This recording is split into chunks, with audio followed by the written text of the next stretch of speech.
Intelligence Committee is having its own heated debate over the FISA memo. Joining us now for reaction on the Republican side is Senator Jim Lankford of Oklahoma, a member of that committee. Senator, you heard Congressman Garamendi there. He hadn't read the memo. He's concerned about releasing the memo. He didn't want to read it because then he couldn't talk about it. I didn't quite follow that. But nevertheless, we're glad that he came on.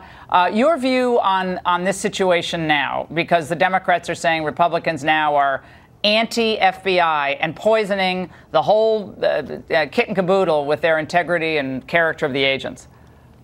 Let me just say, there are 35,000 employees in the FBI, and there's some fantastic people that work all around the country. They keep us safe on terrorism. They keep us safe from gang violence.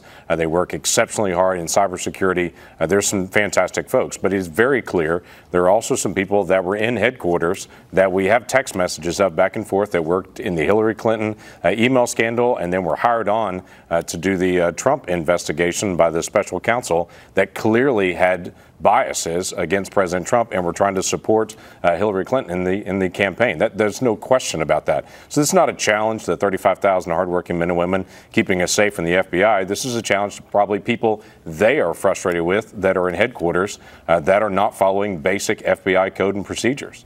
And Senator, did it bother you to find out yesterday that the Deputy FBI Director, Andrew McCabe, was one of a few people who knew that there were thousands of those Hillary emails as early as September 28th of 2016, and then the Congress wasn't told about that until a full month later? Do you have concerns about that, given your oversight responsibilities?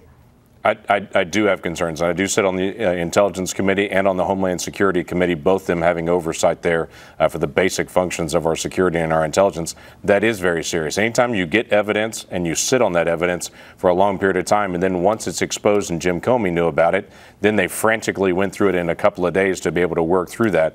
That's interesting to see them during the heat of the election to sit on additional information that on Anthony Weiner's computer that his wife was sending him information that did include some of this email traffic that was supposed to be secured traffic, but then she's also forwarding onto her husband's unsecure computer as well. That's a big concern and should have been a big concern. And by the way, Senator, Jim Comey was, he's quite the tweeter lately, and he tweeted this earlier today. He said, "All should appreciate the FBI speaking up. I wish more of our leaders would, but take heart. American history shows that in the long run, weasels and liars never hold the field, so long as good people stand up.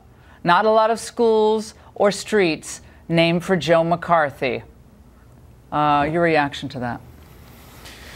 Well, it's kind of a little stunning reaction. Clearly, FBI, if they have a bad actor there that is a biased person, then that person needs to be cleared as well. Again, we've got 35,000 great folks that are serving.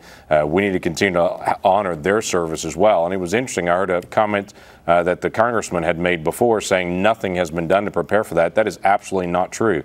I've personally spoken with Kirstjen Nielsen, who's the new head of DHS. I had spoken to now the chief of staff for the president. When he led it, they have actively engaged in trying to protect our election. DHS has been very engaged with our states. They're working very hard to make sure that there are additional protections coming up for the next election. So that has already begun. All right, Senator, thanks so much. And by the way, strong